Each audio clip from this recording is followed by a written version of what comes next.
जिससे न सिर्फ जनजीवन बल्कि जंगली जानवर भी प्रभावित हो रहे हैं। वनाग्नि की रोकथाम को लेकर नंदा देवी बायोस्फीयर रिजर्व के डायरेक्टर पंकज कुमार ने धनपुर रेंज के झिरकोटी गांव में जाकर ग्रामीणों के साथ बैठक की। इस दौरान उन्होंने कहा कि जंगलों की रक्षा करना हम सभी का दायित्व है। जब जल, जमीन और जंगल रहेंगे तभी धरती पर मानव जीवन संभव है।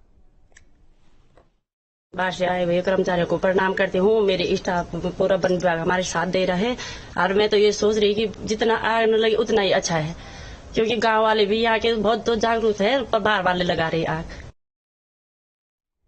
नैनीताल से हल्द्वानी जाने वाले राष्ट्रीय राजमार्ग पर तल्लीताल जेल के पास अचानक आग लग गई। सूचना के बाद दमकल विभाग की टीम मौके पर पहुंची और आग बुझाने में जुट गई। बताया गया कि जंगल में कुछ उत्पाती युवकों ने आग लगा दी थी, जिसके बाद मौके पर पहुंची दमकल विभाग ने टीम ने आग पर काबू पाया है। फायरमैन डीवीआर सलामत ने बताया कि पोस्टमार्टम हाउस के पास लगी आग तेजी से फैल रही थी, जिससे पानी की तेज धार से काबू किया गया। ये फायर स्टेशन मल्लीताल में सूचना प्राप्त हुई थी। सूचना मिलते ही हमारी पूरी यूनिट मय वाहन के घटनास्थल के लिए रवाना हुई। यहाँ आकर देखा तो ये जेल के पास आग जंगल में लगी हुई है, जिसको हमारे द्वारा बुझाया जा रहा है और लगभग पूर्ण रूप से इसको बुझा दिया गया है।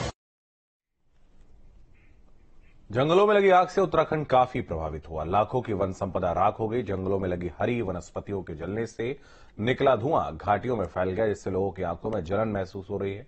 दूसरी तरफ जंगली जानवर भी बुरी तरह प्रभावित हुए हैं। वहीं अब HNV गढ़वाल ने इकोलॉजिकल सिस्टम में गड़बड़ी के बाद शोध कर खुलासा किया है। दरअसल गढ़वाल विश्वविद्यालय के चौरास परिसर में अत्याधुनिक मशीनों के जरिए पर्यावरण में हो रहे परिवर्तन पर नजर रखी जाती है, जिसके लिए वैज्ञानिकों की ओर से एथेलोमीटर विश्लेषक लगाया गया, जिसमें इन दिनों वनाग्नि के बाद से हो रहे कार्बन उत्सर्जन की मॉनिटरिंग की जा रही है। साथ ही यहां पर एथेलोमीटर से अहम डेटा भी जुटाए जा रहे हैं। शोध छात्र अमनदीप बताते हैं कि इस धुंध के कारण आंखों में जलन, सांस लेने में तकलीफ भी लोगों को दो चार होना पड़ रहा है, लेकिन इसके और भी दूरगामी घातक परिणाम देखने को मिल सकते हैं। अगर वनाग्नि की घटनाओं को रोका नहीं गया तो इससे पहाड़ों की पूरी जैव विविधता को बदलने में देर नहीं लगेगी।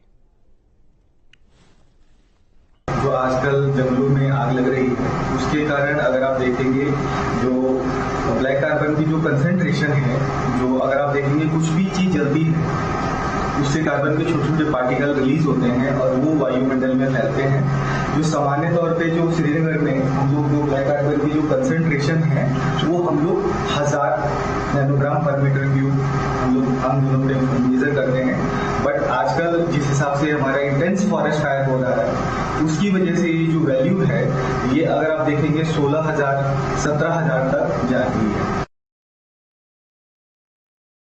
एक हमें इवेंट मिली है जिसमें ब्लैक कार्बन और फॉरेस्ट फायर की वजह से ब्लैक कार्बन की मात्रा कंसंट्रेशन हमें यहाँ पे बढ़ती दिखाई दे रही है और काफी दिनों से फॉरेस्ट फायर हो रही है और जिसकी वजह से आज टेम्परेचर में भी इंक्रीमेंट हुआ है और ब्लैक कार्बन की कंसंट्रेशन में भी इंक्रीमेंट हो रहा है।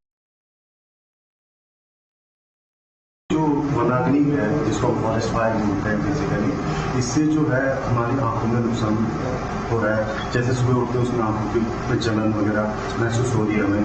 हमारे जो बॉडी में है, जो हम सांस ले रहे हैं उस सांस को लेने में भी हमें तकलीफ हो रही है।